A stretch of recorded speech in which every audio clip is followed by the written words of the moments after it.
You're watching West Hartford Community Television. You're watching West Hartford Community Television.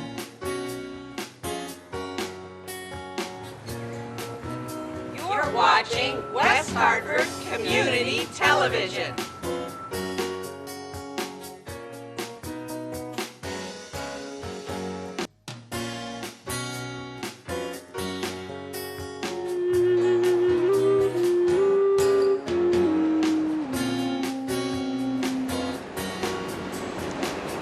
For the community, by the community.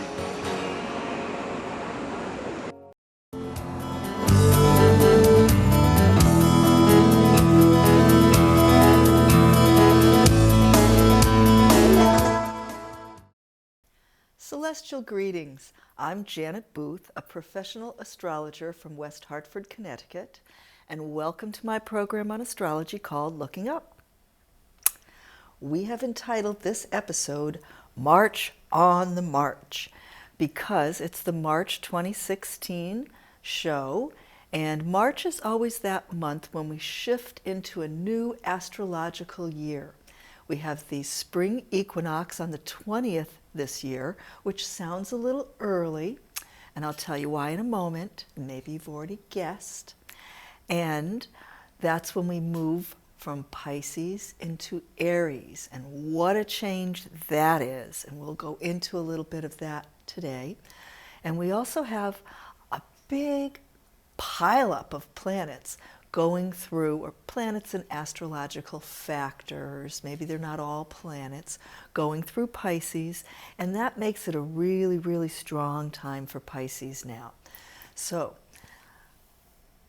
I think the word March might have a similar root word to Mars, maybe not. I like to think that it might, because Mars is the planet in charge of the sign Aries. In fact, in Greek language, Ares, Ares, was the name of the god of war that in Rome they named Mars.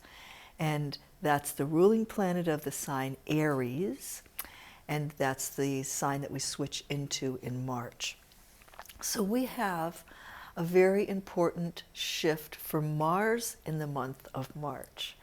And that is, it's moving from Scorpio, a water sign like Pisces, into Sagittarius, a fire sign like Aries. So there's kind of a parallel between where the sun sign is shifting from water to fire, and the ruler of our fire sign for spring, Aries, is shifting from water into fire. Now that's a temporary shift for Mars, and we probably talked about this earlier on Looking Up, but Mars is going to do one of its every other year backtracks, or called retrograde, this year. And it doesn't actually start that until mid-April, but it's already entered into the range of degrees that it's going to back up over. So in other words, it comes forward through a certain slice of the zodiac, and then it goes back through that slice and comes forward through that slice again. So it passes through that territory 3 times. And when it does that, it oftentimes makes a triple hit or connection to one of the other planets. Well, we've been talking for a long time, years and years, on Looking Up, about the square between Uranus going through Aries and Pluto going through Capricorn. And those are both super slow planets because they're very far out in the solar system. And look, we still call Pluto a planet, even if the astronomers want to call it a dwarf planet, okay? Anyway, so what happens with this Mars being in the territory around Scorpio to Sagittarius, it's making a simultaneous link, or what we call the aspect, an angular connection, to both sides of this Uranus and Pluto square. And this is the first of 3 times it's going to do that. It's going to repeat this, well, let's get the dates here. It's going to be in that week between March 11th to the 18th, so crossing through the middle of the month. And then we're going to see that repeated in May in the teens to the 20s, maybe just the 20s. And then it comes back again, I believe it was in August. You know, when I don't remember these things off the top of my head, I consult my Bible, my Janet's Planets, and that will always tell me. So yes, early August-ish. So when we have 3 visits from a planetary influence, it kind of sets us up in a pattern where we can say, let's make a push at the first one, adjust at the second one, finalize at the third one. That's using the energies of the moving planets in a very intentional way. So if we were to say, here is Mars moving into Sagittarius. Sag is that sign of broad-mindedness, using intelligence, using education and wisdom, hopefully rising to a kind of higher principled or philosophical manner of behaving, because Mars is that planet of action, and it's also the planet of how do we deal with our anger or conflicts. And in Sagittarius, at least it's a mutable sign. It says, oh, we can dodge and weave a little bit. We don't have to be confrontational, or we don't have to be stubborn and stand our ground. Well, Mars is coming out of one of those stubborn signs called the fixed signs, which it's been moving through in Scorpio. And Mars in Scorpio is very much about digging under the surface and seeing what might be under there. Maybe there's even some rot that needs to be taken care of and removed. Whereas when it goes into Sagittarius, it says, oh boy, everything has to come out into the open. So Pluto is a little bit about, Scorpio. It's ruled by Pluto. That's why that came out of my mouth.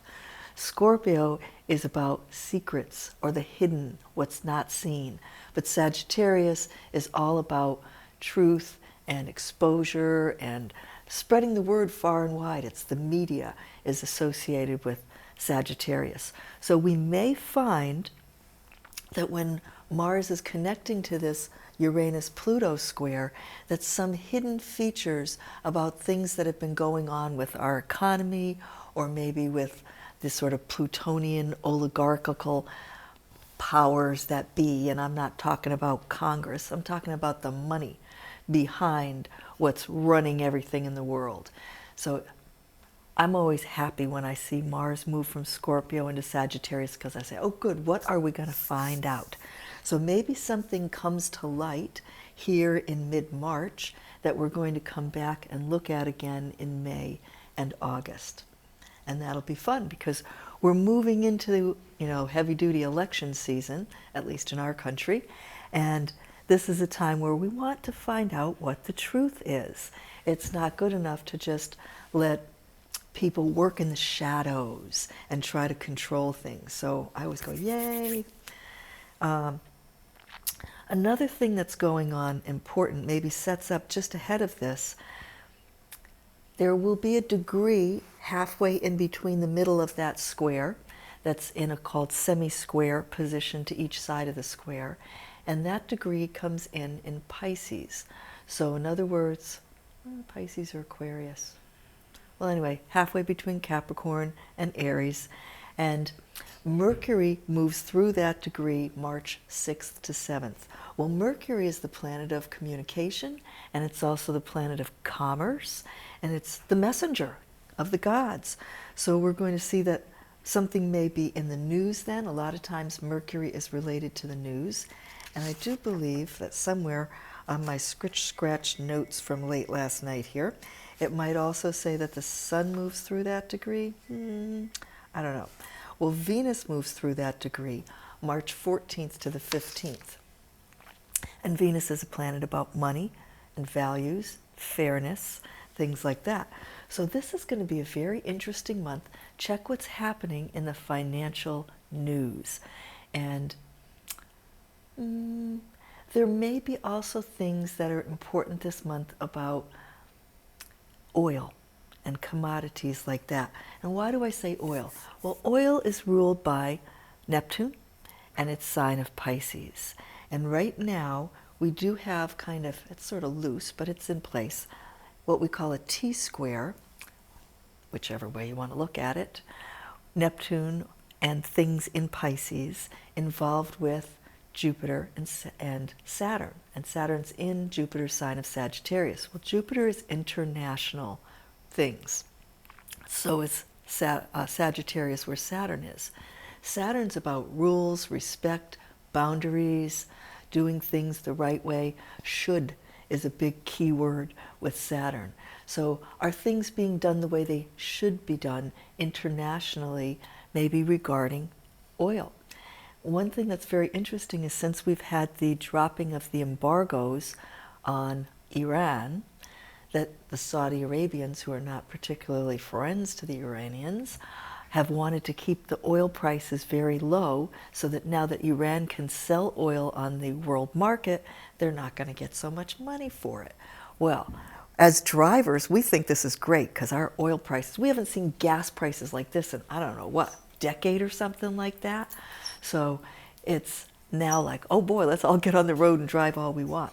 That's not necessarily good from a pollution standpoint, but greater economy, there are some downsides to the lower gas prices, and I can't tell you that I understand that part. So one thing that we have coming up with, well, I kind of got away from Mars a little bit there, but coming up this month is the exact square of Saturn and Jupiter. Well, these are very at odds planets. Jupiter's normal nature is to expand. Saturn's normal nature is to contract. But Saturn's not behaving as normally as it would like to because it's in the sign that Jupiter rules. I don't know if you can hear it in the background, but I'm having phone challenges myself, and I would swear I turned my phone onto silence, but now it's ringing. So that's always fun, isn't it? So when we see a square, it usually means things are at cross purposes. And when that's the case, we have a sort of natural built-in conflict. And that would be, in this case, trying to figure out how much can we stretch ourselves out without going too far? Or how many details can we handle? Because Jupiter is going through Virgo, the sign of details. And so it's another mutable, adaptable sign, but I almost think of like juggling. And when you try to keep too many balls in the air, they all start dropping. So that's a problem that we're going to see on all levels. It's going to be in companies, it's going to be in governments, it's going to be in countries, and in your own life, you may have this challenge as to how much can you handle at once. Try not to put too much on your plate. The sign of Virgo, where Jupiter is traveling, wants us to simplify or to categorize, and Saturn is also very big for order and simplicity. So the less that you can do, the better. Or let's say you can do fewer things in a better manner than if you try to do a lot of things, they might come out slipshod. And that's going to be very strong, well, I would say right around the March 23rd lunar eclipse. So we're going to talk about eclipses in a second. Another thing that comes into play, okay, also moving through the sign of Pisces. For a long time, we have Chiron. Chiron is not a planet, but we give it almost planetary status, and it is the sort of exposer of the weak spots, the weak links, or what's not working right, or where are the wounds, what needs to be healed, what needs to be repaired. And Jupiter is lining up, not quite exactly across from Chiron, but close enough. Also coming together with Chiron is a factor called the south node, N-O-D-E, of the moon. It's not a bump on the lunar surface. This is actually, there's a north node and a south node. They're exactly across from each other. And what they are is an intersection of two orbits. We have the Earth goes around the sun, and while the Earth's going around the sun, the moon is going around the Earth. It's our satellite. So where those two orbits intersect are what we call the nodes. They always move backwards through the zodiac. And when we have newer full moons, within 19 degrees or closer of those nodes. Those are the eclipse new moons and full moons, and we have those happening 2 times a year, about 6 months apart. So we have the south node is a place that talks about release or letting go. It's kind of what we've been dragging along with us from the past. It can even kind of trap us there, although if we're using it consciously, we might use it as a springboard to jump to what the north node is indicating. So right now, the north node is going through Virgo. It's very close to Jupiter, and it's wanting us to learn about service in the everyday world, being helpful in even material ways, but in practical, even measurable ways. The south node in Pisces, on its low side, has to do with being too focused on what our weaknesses or our suffering is. And there's a lot of kind of complaints that go with that, or a sense of persecution. On a higher side, it has to do with kind of a spiritual service to people. And you can see how that axis from Pisces to Virgo can be taking what we have as our beliefs and putting them into our works. That's the ideal. So when Chiron and South Node join together, they're saying, let's find out where the hurting places are and bring our kind of unconditional love to it, our non-judgment side, and do what needs to be done. So when we have an eclipse that focuses on that, like our new moon eclipse on March 8th in Pisces, very, very close to Chiron and South Node, then this is saying it's a time to let go of old patterns of feeling persecuted and our fears, and move more towards non-judgment, move more towards unconditional love and putting our love to work in the world. Now, at that eclipse, this is nice. Very strong. It's sort of like the natural opposition between the Pisces and Virgo North Node and South Node has Saturn in the middle, making that T-square. And ordinarily, that would be very tough, very tense, and sometimes the T-square means turning point. What I always look for when I see something like that is what I call a friendly helper planet. Some planet that's in the right position to connect nicely with all the parts of that T-square. And there's only a couple of places in the zodiac that can occur. And what we have is, luckily enough, Pluto. Even though Pluto's having its square to Uranus, and that's officially over, the last one of its 7 exact occurrences was in 2015, but they come within about a degree of each other at this eclipse new moon, which is about as close as they're going to be again. Pluto is just 1 sign away from Saturn, 2 signs away from all the Pisces things, and it's 4 signs, or what's called a trine, away from Jupiter. So it's the planet that wants to help kind of take some of the tension out of the T-square. And what is Pluto about? It's about letting go. That's one of its features. So we're having an eclipse by the South Node that also says release.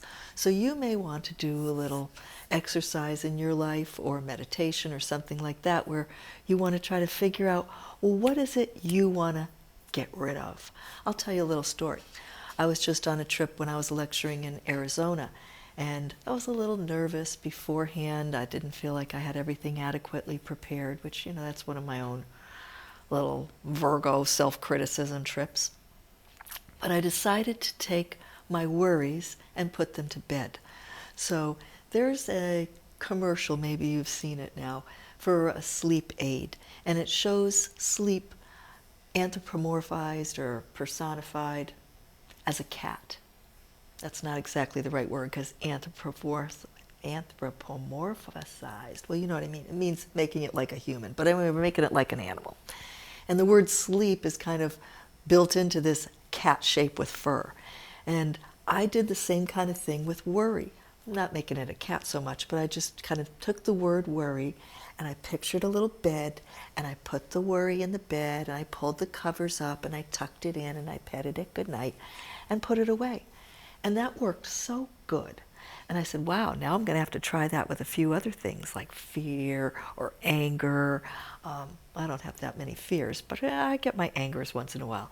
So you might want to do something with what is it you need to let go of, and can you put it to bed? Can you tuck it in and put it away?